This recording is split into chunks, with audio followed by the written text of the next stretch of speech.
오늘은 크리스마스라서 여러분들과 인사를 먼저 나누려고 합니다. 메리 크리스마스.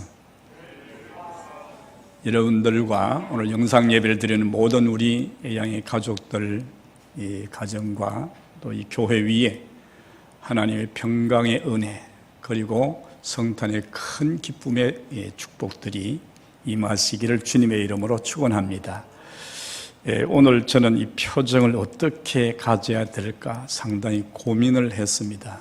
왜냐하면 오늘은 크리스마스이기 때문에 우리 기독교 1년 동안에 있는 모든 예배 중에서 가장 기쁘고 행복해야 되는 그런 예배거든요. 그래서 막 환하게 웃으면서 예배를 드려야 되는데, 그런데 이 예배가 예배 드리는 우리 성도님들이 함께 참여하지 못해서 텅 빈 그런 교회를 보면서 말씀을 전한다는 것이 결코 그렇게 유쾌하지만은 않은 것 같아요. 그래서 웃으며 해야 될는지 슬픈 표정을 짓고 해야 될는지를 잘 분간이 되지 않습니다. 이제 여러분들도 좀 이해를 해주시고 그렇게 참여하시면 좋겠습니다. 하나님은 이스라엘 민족을 선민으로 선택하셨어요. 그리고 그 이스라엘 민족을 통해서 인류 구원의 그 계획을 이루어 가시게 되지요. 이런 과정에서 하나님은 이스라엘 민족과 소통을 하게 되는데, 그 소통의 방법이 소식이잖아요. 그 소식을 처음에는 하나님이 직접 음성으로 말씀하시기도 하시고 천사를 통해서 하시기도 하시다가 좀 지난 뒤에는 선지자들을 통해서 그들에게 소식을 전하게 됐지요. 그런데 이스라엘 민족들이 하나님의 돌보심과 축복에 대해서 자만하기 시작했고, 그들이 잘된 것이 하나님이 함께 하셔서가 아니라 자신들이 노력하고 열심히 해서인 것처럼 오해하게 되고, 이로 말미암아 하나님과 관계가 멀어지기 시작했어요. 물론 하나님의 징계도 나타나고 했지만 그 사이클은 그저 얼마 가지 않아서도 똑같은 방법으로 오르내리는 그런 상황에 이르게 됐을 때 하나님께서는 이스라엘 민족에 대한 침묵을 하기 시작했어요.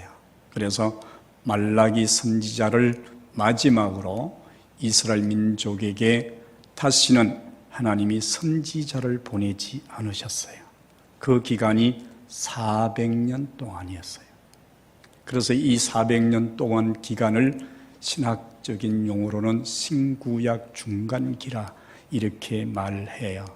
그런데 이렇게 400년 동안 침묵하는 그 동안에 교만하고 자만에 빠졌던 이스라엘 백성들이 어려운 시련을 겪기 시작하게 됐어요.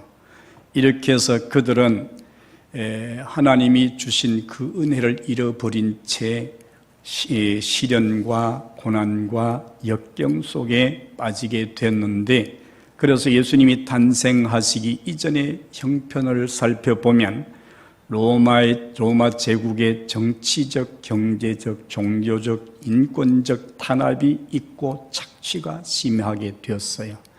그리고 로마와 결탁한 정치인들이 횡포와 매국적 행위가 지속됨으로 인해서 백성들의 삶은 말할 수 없이 아주 피폐한 상황 가운데 들어가게 됐다라고 하는 것이지요. 이런 일들이 계속되다 보니까 백성들이 참지 못하고 봉기를 일으키게 되고, 그렇게 해서 그들은 반란을 일으켜서 수많은 사람들이 피해를 입게 되는 일들이 반복되기 시작했어요. 이렇게 되자 그들은 하나님께서 선지자들을 통해서 하신 약속, 주셨던 소식들을 기억하게 됐어요. 보라, 처녀가 잉태하여 아들을 낳으리니 그 이름을 예수라 하라, 임마누엘이라 하라, 하나님이 함께 하시는 사람이다.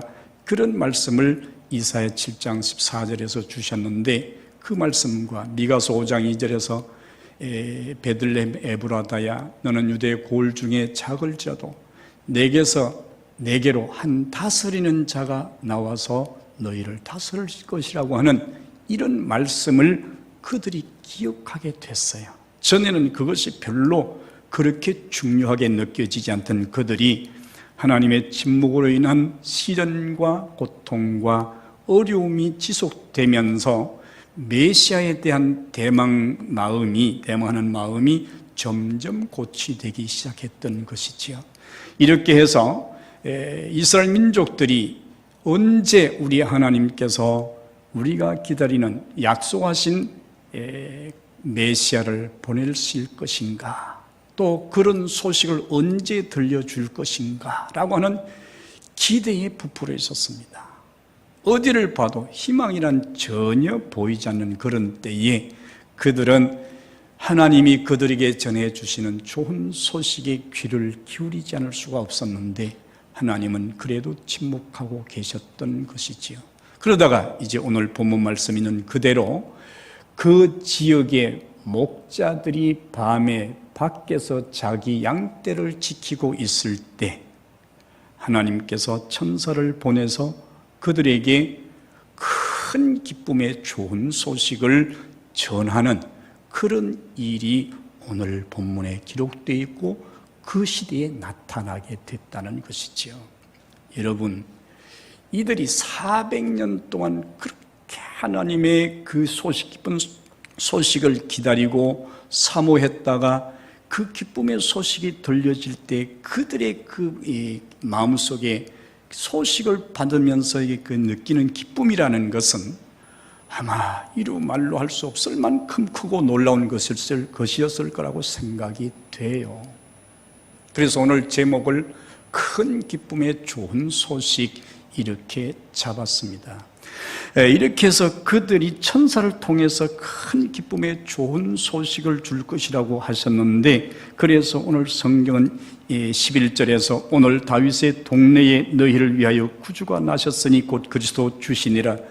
그들이 그렇게 기다렸던 그 소식이 크고 아주 좋은 소식이고 기쁜 소식인데, 그 소식이 어떤 소식이냐고 말씀하고 있느냐 하면 다윗의 동네에 구주가 나셨는데 그리스도 주가 나셨다는 소식이었어요.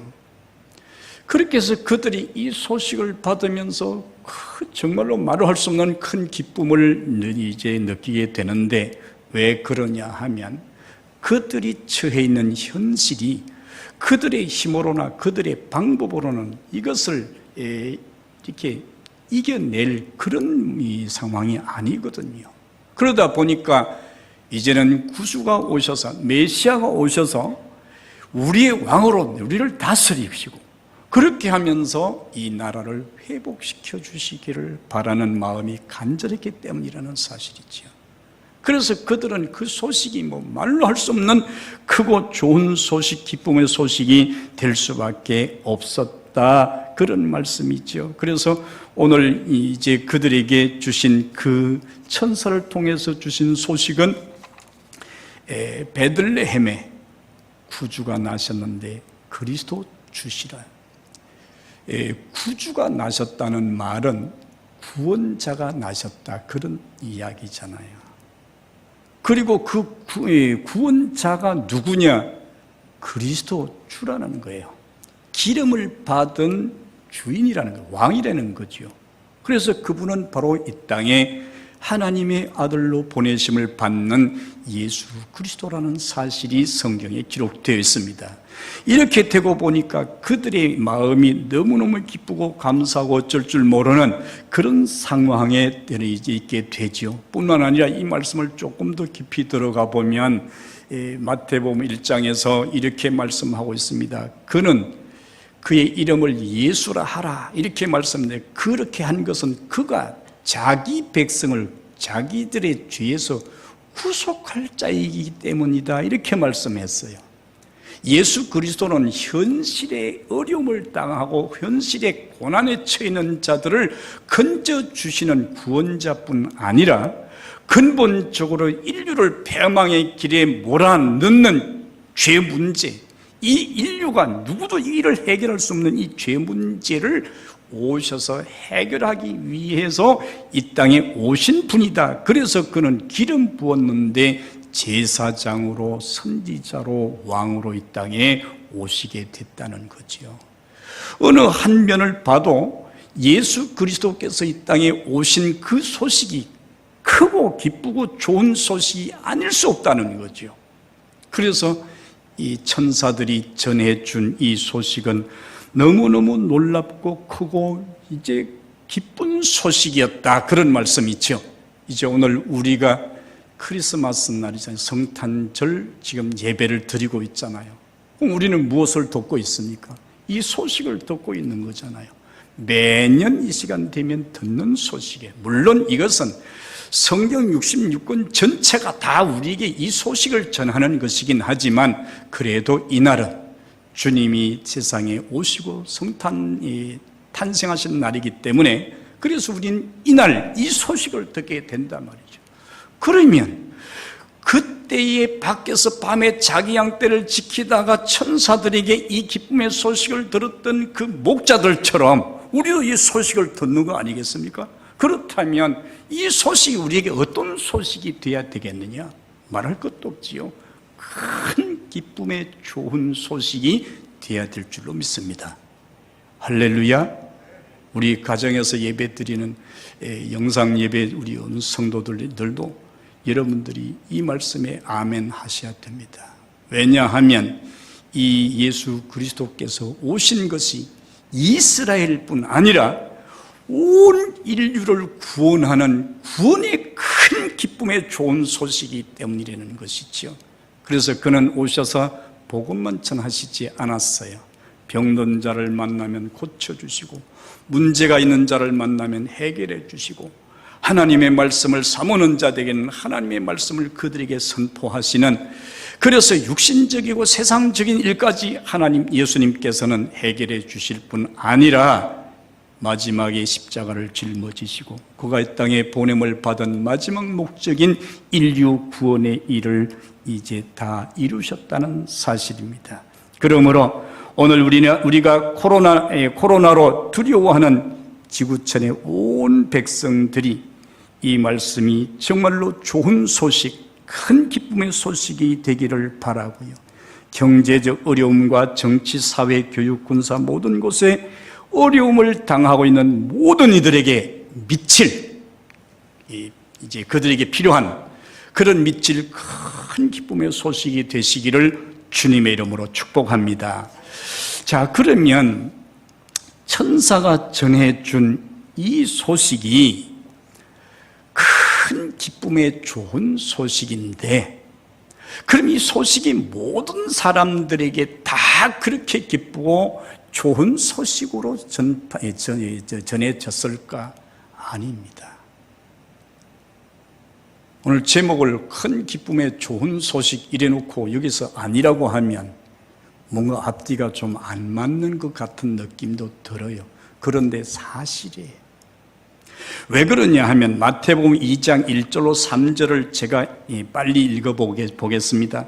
헤롯 왕 때에 예수께서 유다 베들레헴에 나심에 동방으로부터 박사들이 예루살렘에 이르러 말하되 유대인의 왕으로 나신 자가 어디 계시냐? 우리가 동방에서 그의 별을 보고 그에게 경배하러 왔노라 하니 헤롯과 온 예루살렘이 듣고 소동한지라, 소동했다는 거예요.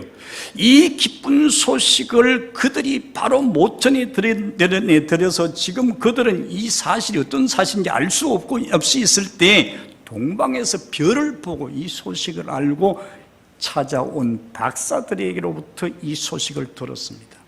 그들은 환호하면서 와, 우리에게 큰 기쁨의 좋은 소식이 왔다 이렇게 했습니까? 아닙니다. 그들은 크게 두려워하고 허탈해하고 이제 그들은 고통 속에 헤매면서 그들이 온 예루살렘, 그 서울, 이스라엘의 서울이잖아요. 지금으로 말하면 그 서울 도성이 소동하는 자리에 들어갔다는 거예요. 왜 이렇게 기쁜 소식인데 불구하고 그들은 소동을 하고 고통스러워하고 괴로워했어야 할까요? 이 세상에 그리스도께서 오신 것, 아기 예수님이 오신 것은요, 위대한 소식입니다. 놀라운 소식입니다. 크고 정말로 우리가 감당할 수 없는 그런 큰 기쁨의 소식인 것만은 틀림이 없습니다. 그런데 무엇 때문에 그들이 이 소식을 듣고 이렇게 소동했어야 할까라고 하는 것입니다. 그래서 그들은 이 소식을 어떻게 하면 무마시키고 잠잠하게 할까 생각하다가 그 베들레헴에 난 2살 이하의 남자아이를 모두 다 처형하는 큰 비극을 자아내고 말았습니다. 그래서 성경은 마태복음 2장 18절에 라마에서 슬퍼하며 크게 통곡하는 소리가 들리니 라헬이 자식을 위하여 애곡하는 소리라고 이렇게 말씀하고 있습니다. 왜 기쁜 소식이고 왜 좋은 소식이고 큰 소식인데도 불구하고 이들은 이렇게 해야 됐어요. 다시 다른 처음으로 돌아가면 큰 기쁨의 좋은 소식이 무엇 때문에 어떤 사람에게는 기쁨의 소식이 되는데 어떤 사람에게는 고통의 소식이 되고 성이 소동하게 하는 소식이 되었을까라는 사실입니다. 이것은 오늘 우리가 사는 우리 시대를 비춰볼 필요가 있다는 것이죠. 제가 어제 유튜브 방송을 보니까요, 이상민 목사님이 성탄 설교를 하는데요, 서두에 제가 다 끝까지 듣지는 못했지만 서두에 그런 얘기를 했어요. 어떤 사람이 상을 당한, 우리 박 장로님도 상을 당했는데 상을 당했습니다. 너무너무 슬퍼가지고 가서 밤새도록 울고 또 울고 하다가 아침이 됐는데 이 사람이 이 상주를 붙들고, 그런데 누가 죽었습니까? 이렇게 묻는다면 이게 너무 놀라운 일이 아니냐, 너무 참 웃기는 일이 아니냐.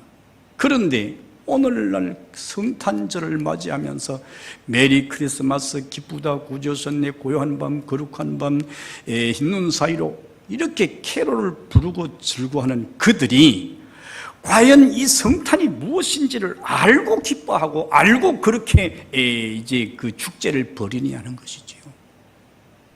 그렇다면 분명하게 이 성탄의 소식은 큰 기쁨의 좋은 소식이 그들에게 될 것이지만, 그러나 그렇지 아니하고 의미 없이 축하를 하고 잔치를 벌인다면 그것은 마치 좀 전에 말씀드린 것과 같은 그런 형상이 되지 않겠느냐 하는 것이죠.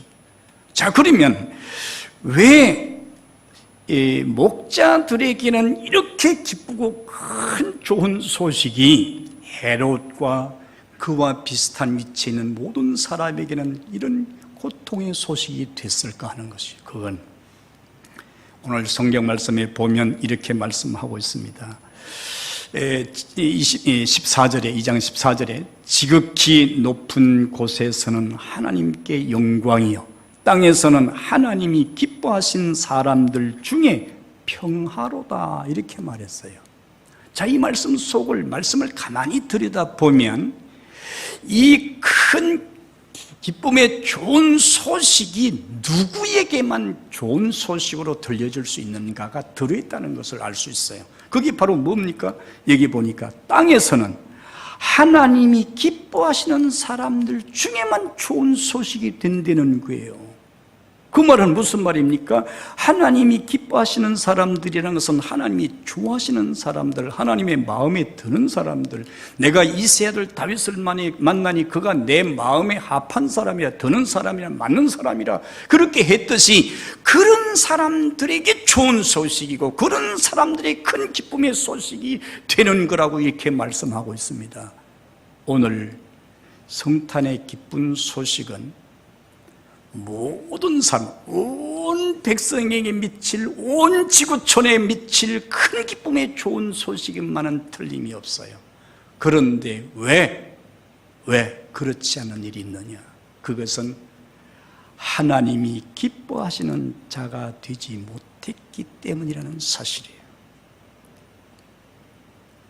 오늘 우리는 하나님께서는 사랑이시기 때문에 온 인류를 구원하시려고 하시지만 하나님이 기뻐하시지 않는 자, 그런 자에게는 하나님이 구원을 주시지 않는단 말이죠. 그래서 히브리서 11장에서는 믿음이 없이는 하나님을 기쁘시기 못한다. 그래서 구원 얻는 자는 믿음이 있는 자만 구원 얻는다는 거예요. 그처럼 오늘 이 큰 기쁨의 좋은 소식 역시 하나님이 기뻐하시는 자에 한해서만 그들에게 이 좋은 소식, 기쁨의 큰 소식이 될 수가 있다. 할렐루야. 여러분들은 어떻습니까? 여러분들이 하나님의 마음에 드시는 분이십니까? 조금 죄송스러운 질문이에요, 사실은. 왜? 예수 믿고 믿은 지 오래됐고 믿어서 기쁜 자들이 됐는데 이런 질문을 던진다는 것이 좀 이게 실례가 아닐까 싶어요. 그런데 예수님께서 오셔서 바리새인, 서기관, 제사장 그들을 통해서 회개에 합당한 열매를 맺어라, 이 독사의 자식들아, 이륙하고 책망을 했다면 외식하는 자들아. 오늘 우리는 하나님의 마음에 드는 자가 되어야 되는데 하나님 마음에 드는 자가 되지 않는다면 예수 그리스도께서 이 땅에 오셔서 인류를 구원하시기 위해서 십자가를 지셨은들 무슨 소용이 있겠냐 그 말이에요. 그러니 그것이 그들에게 무슨 기쁜 소식, 좋은 소식, 큰 아름다운 소식이 될 수 있겠냐 그 말이잖아요. 아니라는 거예요. 그래서 오늘 성경은 누가 성탄의 이 소식이 큰 기쁨의 좋은 소식으로 가질 수 있는 사람인가? 그래서 성경을 보니까 하나님이 기뻐하는 사람이라는 거예요. 그럼 하나님이 기뻐하는 사람이라는 건 도대체 어떤 사람인가? 잠언 21장 3절의 말씀에 공의와 정의를 행하는 것은 제사 드리는 것보다 여호와를 기쁘게 하는 것이다. 공의와 정의, 의를 행하고 진실을 행하고 정직한 삶을 사는 그런 사람이 하나님을 기쁘시게 하는데 얼만큼 기뻐하느냐? 제사, 예배 드리는 것보다 더 기뻐하신다는 거예요. 하나님을 기쁘시게 하는 게 많이 있습니다, 성경에. 좀 전에도 말씀드렸듯이 믿음이 없이는 하나님을 기쁘시게 못한다 하신 말씀처럼, 그래서 이 다윗은 어느 곳에 가든지 그가 밧세바 안에 그 우리아 안에 밧세바 외에는 그가 항상 여호와의 보시기에 정직하였더라. 그래서 그가 하나님 앞에 마음에 들었다는 사실이에요. 하나님의 마음에 드는 자, 하나님을 기쁘시게 하는 길이 한두 가지겠습니까만은 오늘 성경 말씀이 있는 대로 보게 되면 오늘 우리는 공의와 정의를 행하는 것은 제사 드리는 것보다 여호와를 기쁘시게 하는 것이 된다는 거예요. 예수 믿으면서 여러분들은 어떻게 생활하고 있습니까? 상황, 논리, 상황, 진리, 이런 것처럼 그 상황에 따라 사람이 바뀌는 거죠. 이런 상황에 가면 거기 맞게 되고 저런 상황에 거기 맞게 돼. 이거는요, 아닙니다. 예수 믿는 사람이 세상에 나가서 세상 사람들에게 그 사람 참 좋습니다, 그것은 진실하고 착해서 좋다는 얘기는 괜찮은데 그렇지 않은 면에서는 예수 믿는 사람을 다 싫어해요. 여러분은 예수 믿는 사람이 세상에 피해 준 적이 있습니까? 근데 그 사람들이 왜 싫어하느냐 말이죠. 그것은 그들의 삶과 우리의 삶이 다르기 때문에, 그들의 길과 우리의 길이 다르기 때문이라는 사실이에요. 그래서 오늘 그들은 예수 믿는 사람을 싫어해요. 그런데 그 사람들이 예수 믿는 사람 다 좋아한다? 그러면 그 사람은 상황윤리와 아마 좀 비슷한 삶을 살고 있지 않은가 이렇게 생각해 볼 필요가 있다, 그런 얘기예요. 진실로 예수 믿으면 세상 사람, 마귀는 우리를 싫어해야 됩니다. 예수 믿는 사람, 예수님이 저놈들 이런 얘기 들어야 된다 그 말이에요. 우리가 나빠서가 아니라 예수님 때문에. 그런데 오늘 우리는 예수 믿으면서 어디 가서 그냥 거기에 맞춰서 살고 여기 가면 여기 맞춰 살고 저기 가면 저기, 이건 아닙니다. 우리는 하나님이 기뻐하시는 자의 삶인데 오늘 그 말씀이 공의와 정의를 행하고 정직하게 사는 것이 제사를 드리는 것보다 하나님을 기쁘시게 하는 것이라. 예수 믿는 사람이 왜 형식적인 삶을 삽니까? 거듭나지 않았기 때문에요. 아무리 감춰도 언젠가는 감춰진 부분이 드러나게 돼 있어요. 거듭나면 아무리 열어놔도 나올 게 없어요. 왜? 예수님의 사람이고 하나님의 백성이니까. 하나님의 백성이 하나님의 백성대로 나타나지, 그게 숨어있는 사람이 나타날 리가 어디 있겠습니까? 그래서 오늘 그리스도인들은 그리스도인으로 살아가야 돼요. 예수님께서 이 땅에 오신 것은 바로 그런 자들 위해서 오셨다는 거예요. 물론 내가 이 땅에 온 것은 의인을 구하러 온 것이 아니라 죄인을 구하러 왔다 하셨는데, 오늘 그 말씀은 우리가 나쁜 일만 해라 그런 얘기가 아닙니다. 내가 죄인이지만 내가 하나님 은혜 안에 살기를 바라고 하나님 명령하고 말씀하신 그 뜻대로 살려고 애쓰고 노력하는 그러한 죄인을 찾는 것입니다. 그런데 오늘 우리는 어떻게 살아오고 있습니까? 겉과 속이 달라서 사람들은 알지 못하는 예수님께서 보니까 아니 환하게 들여다 보여 외식하는 자들아, 이런 자들에게는 성탄이 기쁜 소식이 될 수가 없습니다. 고통의 소식이 될 수밖에 없다는 거죠. 그래서 오늘 우리는 어떻게 살아야 됩니까? 어느 무명 성도의 선행을 위한 고백이 있는데요, 그 고백을 보니까 이런 고백이었어요. 저는 이 세상을 한 번밖에 지날 수 없습니다. 그러므로 제가 행할 수 있는 선한 일과 친절을 모든 사람에게 베풀게 하옵소서. 그 일을 미루거나 핑계하지 않게 하옵소서. 제가 다시 이 길을 지나갈 수 없기 때문입니다. 한 번 지나간 길은 다시 갈 수가 없습니다. 인생의 길이 그래요. 세상 길은 그렇지 않지만 오늘 우리는 어떻게 살아야 됩니까? 하나님이 기뻐하시는 삶이 되어야 됩니다. 그런 자에게 성탄의 소식은 큰 기쁨의 좋은 소식이 될 줄로 믿습니다. 두 번째는요, 이사야 29장 19절에 보니까 겸손한 자가 여호와를 인하여 기쁨을 더하겠고, 겸손한 자라는 거예요. 이 겸손에 대해서 성경은 여러 곳에 많이 나와 있습니다. 그런데 사람들은 좀 은혜를 받으면 자신이 마치 성자인 것처럼 생각하고 행동하는 경우가 있습니다. 아닙니다. 우리는 언제나 죄인입니다. 은혜가 임하고 은혜가 넘치면 넘칠수록 자신이 낮아지고 자신의 허물을 발견하게 되고 자신의 부족을 발견하게 되고, 그래서 하나님 앞에 나는 죄인의 괴수입니다 고백했던 사도 바울과 같은 그런 입장에 들어갈 수밖에 없는 것이 오늘 우리 인생이기 때문에, 그래서 오늘 우리 예수님께서 이 땅에 오셔서 주신 말씀 마태복음 11장 29절에서 나는 마음이 온유하고 겸손하니 너희는 내게 와서 내 멍에를 보고 내게 배우라. 배우라는 게 뭡니까? 본받으라는 얘기 아닙니까? 본받으라. 예수님을 본받으라는 얘기 아닙니까? 오늘 우리의 삶이 예수님을 본받아야 되는데 어떻게 된 일인지 사두개인, 바리새인, 서기관, 제사장들은 예수님을 본받는 삶이 아니라 마귀의 삶을 본받는 삶을 살고 있었어요. 예수님께서 이 독사의 자식, 독사가 뭡니까? 마귀잖아요. 사단이잖아. 이 독사의 자식들아, 그 자식이라고 좀 어느 순화를 해서 그렇지, 독사의 새끼들아, 그게 아닙니까?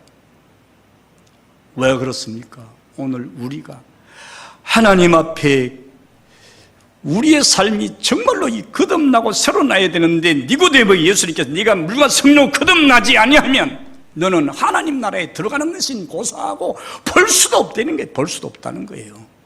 착각하면 안 됩니다, 여러분.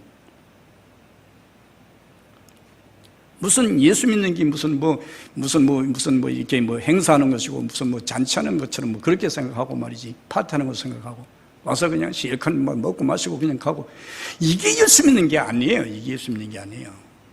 예수 믿는 것은 예수님을 닮는 것이, 예수님을 배우는 것이, 예수님 뭘 배우는 거예요? 예수님의 일생 한마디로 겸손해, 겸손. 오늘 잘 기억해야 될 것은요, 이제 제가 어떤 글에 보니까 그런 글이 있어요. 이슬은 낮은 곳에 내리고 벼락은 높은 곳에 친다, 그래요. 가슴이 뜨끔한 거예요. 맞다. 은혜는 낮은 곳으로 임하고 형벌과 진노는 높은 곳에 임하면 되는 거예요. 교만한 곳에 임하면 되는 거예요. 예수 믿으면서 우리가 어느 한마디 행동 하나가 예수님의 겸손 닮는 삶이 되어야 되는데, 그렇지 못하고 오늘 우리의 삶은 마치 내가 성자인 것처럼, 그 성자였던 사도 바울도 나는 죄인 중에 괴수라, 나는 만물에 찢기 박았다, 그렇게 했는데 우리가 뭐가 대단하다고 말해요. 여러분들이 혹시 들었는지는 모르지만 로렌스라고 하는 수도사가 말썽 많고 다투기에 소문난 수도원의 원장으로 임명을 받아서 부임하게 됐습니다. 가면서 걱정이 많았어요. 가서 문을 두드렸어요. 젊은 수도사들이 우르르 물러갔어요. 원장이 온다고. 나와보니까 머리가 희끗희끗한 볼모양 없는 어떤 이 노인이 떡 와서 있단 말이에요. 우리 수도원에 왔습니까? 그렇다고. 저 부엌에 와서 빨리 접시 닦으세요. 그는 여기에 이게 문제가 됐구나, 알겠습니다, 아무 소리 하지 않고 가서 접시를 석 달 동안을 닦았습니다. 어느 날 감독이 그 수도원을 찾아왔습니다. 거기를 순례차 찾아왔습니다. 그 순회차 찾아왔습니다. 젊은 수도사들이 절절매고 감독 앞에 어쩔부쩔 모고 안절부절하게 됐어요. 그때 여기 원장은 왜 안 나옵니까? 원장 어디 있습니까? 그들이 말하기를 우리 수도원에 원장이 임명되지 않아서 지금 비어 있습니다. 무슨 소리야? 내가 3개월 전에 임명해서 보냈는데 원장이 어디 있니? 빨리 찾아오세요. 그때 북에서 접시를 닦던 그 노의 수도사가 감독님 여기 있습니다. 그 말을 들은 젊은 수도사들이 그 앞에 무릎을 꿇고 눈물을 흘리면서 수도가 뭐냐 말이지. 무엇을 위해서 우리가 지금까지 수도하고 있느냐 그 말. 그때부터 그 수도원은 변화됐고 번복이 되는 아주 아름다운 수도원이 됐다고 하는 이야기입니다. 예수 믿는 사람들이 모이면 겸손해야 안 됩니까? 낮아져야 안 됩니까? 서로를 나보다 남을 높여줘야 안 됩니까? 그런데 이게 도대체 어떻게 된 일입니까? 예수님이 땅에 낮은 자의 자리로 오셨어요. 아무도 돌보지 않은 마구간에 오셨고, 왕으로 입성할 때도 사람들이 탈 수 없는, 타보지 않은 것이 아니라 탈 수 없는 새끼 나귀를 타고 예루살렘에 입성했어요. 왕으로. 무엇을 나타냅니까? 겸손 아닙니까? 겸손. 우리에게 겸손이 있습니까? 저나 여러분 속에 겸손이 있습니까? 하나님은 겸손한 자를 가까이 하시고 교만한 자를 물리치신다는 거예요. 여러분 속에 어찌해서 하나님이 주신 겸손은 다 잃어버리고 마귀가 원하는 교만의 자리에 앉아서, 시편 기자는 1편에서 악인의 꾀를 따르는 시작부터 죄인의 길에 서는 과정과 마지막 결과가 오만한 자의 자리에 앉는 그런 자는 악인이라고 평했습니다. 악인은 의인의 회중에 참여할 수가 없다고 했습니다. 오늘 기쁜 날입니다, 사실은. 그런데 왜 이런 슬픈 소식을 전하고 왜 사람들의 마음이 부담이 되고 가슴이 뜨끔한 얘기를 할 수밖에 없느냐 하는 것입니다. 매년 우리는 성탄절을 맞이하면서 그저 축제나 하고 사람들이 모여서 그저 재미있다 이러면 그게 성탄인 줄 알았단 말이에요. 그게 아니잖아요. 오늘 우리는 우리 자신이 낮아져야 됩니다. 겸손해야 됩니다. 너는 내게 와서 내 멍에를 메고 내게 배우라. 나는 마음이 온유하고 겸손하다. 예수 믿는 것은 예수님 배우는 거예요. 예수님 닮는 거예요. 제2의 예수가 되고 제3의 예수가 되고 모두가 다 예수가 되는 거예요. 그것이 예수 믿는 거 아니겠어요? 그런데 오늘 우리는 예수 믿으면 무슨 굉장한 벼슬이나 한 것처럼, 예수 오래 믿으면 대단한 사람이나 된 것처럼, 오늘 예수 오래 믿으면 은혜를 더 많이 받은 거 아니에요?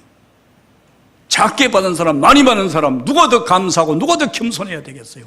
1만 달란트 받은 자가 더 감사하고 겸손해야 될 거 아니겠어요? 그런데 오늘 우리는 그렇지 않다는 거예요. 나는 이만큼, 나는 이런 죄가 있으니 용서받았어, 그래 까불지만, 이게 그 말이 되는 얘기입니까 이게? 오늘 우리의 삶에는요, 하나님이 기뻐하시는 자의 삶이 되어야 되는데요, 오늘 누가복음 3장 1절부터 3절을 넘어가서 보면요, 제가 빨리 읽어드리겠습니다. 디베료가 로마 황제로, 본디오가 총독으로, 헤롯이 갈릴리 왕으로, 동생 빌립이 이두레와 드라고닛 왕으로, 루시아니아가 아빌레네 왕으로, 안나스와 가야바가 제사장으로 있을 때 이때 하나님의 말씀이 빈들에서 사가랴의 아들 요한에게 임했다. 왜 제사장들이 목회하고 있는 예루살렘 그 엄청난 돈을 들여서 38년을 지어도 다 못 진 거룩한 성전에서 그렇게 거기에 하나님의 말씀이 임하지 아니하고 어떻게 저 빈들에 임했냐 말이죠. 밖에서 밤에 목자들이 자기 양떼를 지키는 그곳에 하나님께서 천사를 보내서 그 소식을 전하고, 그 소식이 너무 귀중한 것이라서 천군이 나타나서 함께 찬양을 하는 그런 일들이 왜 거기에 왕궁이나 하나님의 성전에서 일어나지 않았을까요? 왜? 뭐 때문에? 거긴요, 겸손이 없었기 때문이에요. 오늘 여기는 초신자들은 아무도 없잖아요. 다 직분자들이고 다 예수 오래 믿은 사람들 아니에요? 저를 비롯해서 여러분 다 모두가 다 똑같습니다. 겸손해 본 적이 있습니까, 여러분들이? 낮아져 본 적이 있습니까? 내가 나를 나타내기 위해서 낮아질 때는 얼마든지 낮아져. 그런데 그렇지 않을 때는 내가 낮아지는 말, 질색팔색을 한다 그 말이야. 이게 무슨 예수 믿는 자의 모습입니까? 이 무슨 하나님이 기뻐하시는 자의 삶이 될 수가 있다는 얘기입니까? 아니잖아요. 그러니까 헤롯이 그 무리들과 함께 온 성이 소동하는 역사가 일어났어요. 왜 기쁜 소식을 듣고 소동합니까? 기쁜 소식은 구원 얻을 자들에게만 기쁜 소식이야. 그렇지 않는 자에게는 심판의 소식이야. 요한계시록에 가서 보니까 예수님께서 이 땅에 재림하실 때 많은 왕들이 꽃으로 꾸며가 쓴 그 왕관, 그게 우리가 볼 때는 황금인데 그때는 꽃으로 이렇게 꾸며 쓴 것밖에 안 된다는, 그 왕관을 쓴 왕들이 사나파야 내 얼굴이 무너져서 우리로 하여금 저 예수로서 하나님의 어린 양 예수 그리스도의 얼굴을 보지 못하게 해달라고 그랬단 말이죠. 뭐 때문에 그렇게 해야 합니까?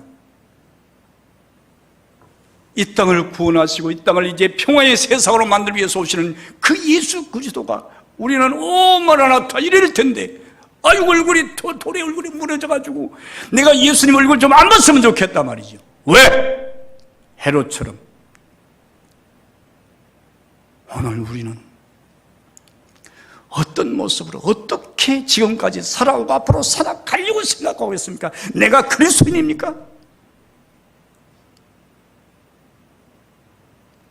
오늘 우리는요, 성경을 보면요, 말로 할 수 없는, 밤새도록 다 못할 얘기 아니겠어요?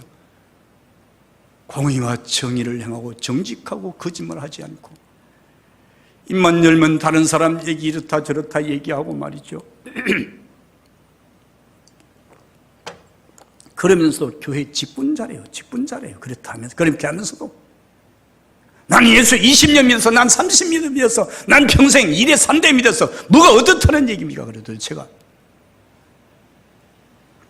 오늘 우리는 정말로 정신을 차리지 않으면 안 됩니다. 예수님께서 오셔서 말씀 첫 마디가 회개하라 천국이 가까웠느니라는 말씀이에요.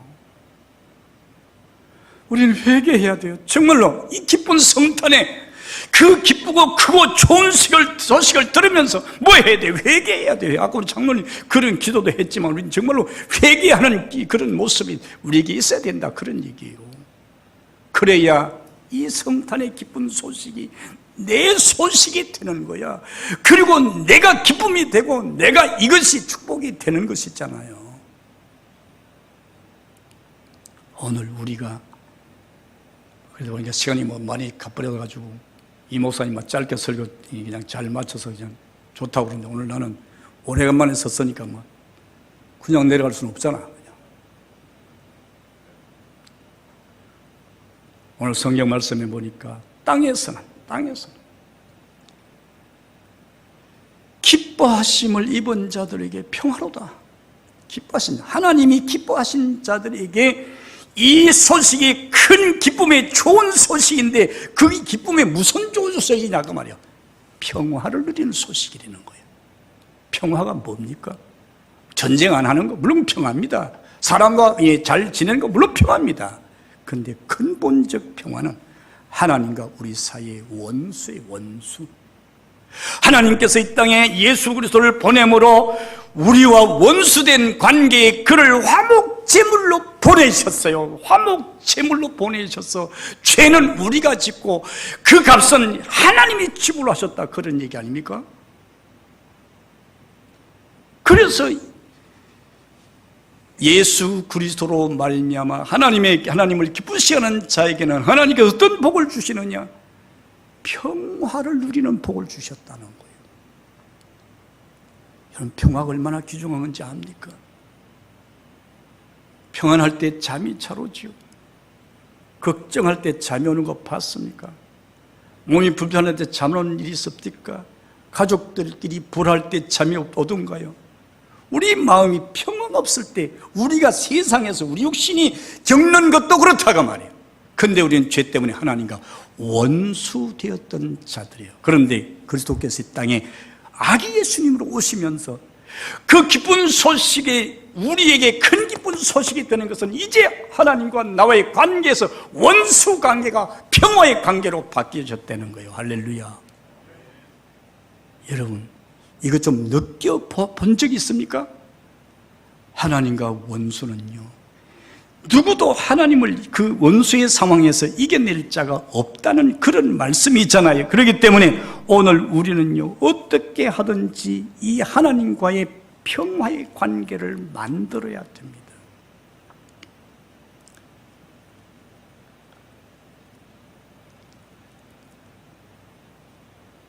엘리 제사장이 홈리와 비나스 아들이 나쁜 짓을 했어요. 그럴 때 그에게 이야기했어요. 사람이 사람에게 죄를 범하면 하나님께서 판단하시려니와 하나님께 죄를 범하면 누가 그를 판단하겠느냐. 이 말은 사람과 사람에서 문제되면 하나님께서 그들에게 은혜를 베풀 수 있지만 너희가 하나님께 범죄하면 누구에게로부터 그 문제의 해결을 받을 수 있고 은혜를 받을 수 있겠느냐, 그 말이에요. 우리는요, 잘 생각해야 됩니다. 우리는 정말로 심각하게 생각해야 됩니다. 밖에서 밤에 자기 양떼를 지키던 목자들, 그곳엔 교만이라는 단어가 필요 없는 곳입니다. 메뚜기와 석청을 먹고 있던 세례요한, 빈들에서 살던 세례요한에게 어찌 교만이라는 단어가 필요하겠습니까? 그러니 하나님이 기쁜 소식을 목자들에게 전했단 말이에요. 하나님께서 예수님께서 이 땅에 오서 이제 복음이 시작됐다 하는 소리를, 광야의 소리로 하나님이 세례 요한을 세우는 겁니다. 그리고 이 땅에 그것을 받아들고 믿는 자들에게 평화의 복을 누리게 하셨다는 사실이죠. 불안하십니까? 염려가 됩니까? 근심이 됩니까? 밤에 잠이 잘 오지 않습니까? 오늘 우리는요, 하나님과 우리 사이에 평화가 없기 때문이에요. 어떻게 평화를 이룰 수 있느냐? 물론 회개죠. 그런데 이 회개가 됐는지 안 됐는지 모르잖아요. 그것이 오늘 베드로는 베드로전서에서 이렇게 말합니다. 열심으로 너희가 서로 열심으로 사랑할지니 사랑은 허다한 죄를 덮느니라. 오늘 우리 속에 예수 그리스도의 사랑, 하나님이 우리 죄인을 보시고 아들을 보내셔서 화목제물로 삼으셨던 그 사랑이 우리 속에 있을 때 비로소 우리가 평화할 수 있다는 거예요. 예수 믿는 사람들이 뭐 그렇게 원수를 많이 가지고 있습니까? 저 사람은 그래서 안 맞고 저 사람은 저래서 안 맞고 내 마음에 들고 안 들고. 여러분들이 하나님 마음에 듭니까? 하나님 여러분들 마음에 들어 하십니까? 오늘 여러분들이 이 큰 기쁨의 좋은 소식을 받은 자들은 평화를 누리게 된다고 말이에요. 이건 하나님 주신 우리에게 주신 복이야, 복. 이 성탄에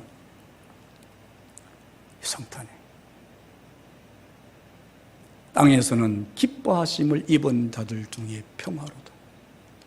여러분들이 하루 저녁이라도 평안해 보았습니까?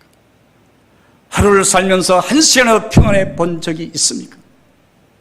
이제는 성탄의 큰 기쁨의 좋은 소식이 여러분들에게 전해지는 순간에 하나님과의 관계가 평화의 관계가 되는데, 이 평화의 관계는 사랑으로 이웃과 이웃과 성도와 성도와 사람과 사람 사이의 평화가 이루어질 때 하나님이 인정해 주시는 평화.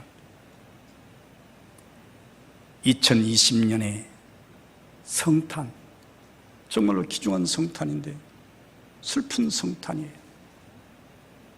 그러나 이 슬픈 성탄 속에서도 오늘 여러분들이 이 말씀을 받으면서 오늘 되게 기분 나쁘네, 기분 나쁠 수 있지요.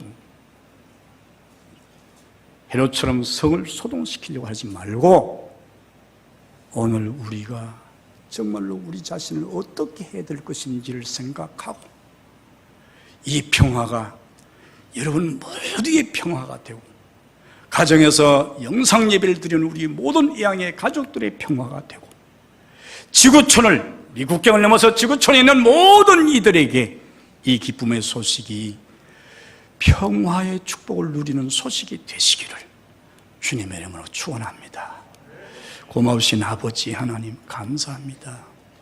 오늘 우리는 이 땅에 400년 동안에 침묵하셨던 하나님께서 하나님의 구원의 때가 이르게 되매 그의 아들 예수 그리스도를 보내시는 성탄의 소식을 전하게 되었습니다. 이것은 큰 기쁨의 좋은 소식이었으나, 그러나 그 기쁨 좋은 소식을 기쁨의 소식으로 소유할 사람들이 그렇게 많지 않았다는 슬픈 일입니다. 오늘 우리가 수많은 사람이 세계 지구촌의 모든 교회들이 이 날을 지키고 있지만, 그러나 그 중에 얼마나 되는 사람들이 오늘 이 큰 기쁨의 좋은 소식을 자신의 것으로 받아들일 수 있겠는지 오늘 우리가 말씀 안에서 생각하게 하시고, 성령의 깨우침을 통해서 오늘 우리가 성탄을 어떻게 맞이하고 우리가 성도로서의 어떤 삶을 살아가야 되는지를 생각할 수 있는 성탄절이 되게 하셔서 이제 이 성탄절이 우리의 삶에, 가족의 삶에, 우리 민족의 삶에, 인류 모든 지구촌의 삶에, 모든 사람들의 삶에 참된 평화가 되는 역사 있도록 은총 내려 주옵소서. 예수님 이름으로 간절히 기도 올리옵나이다. 아멘.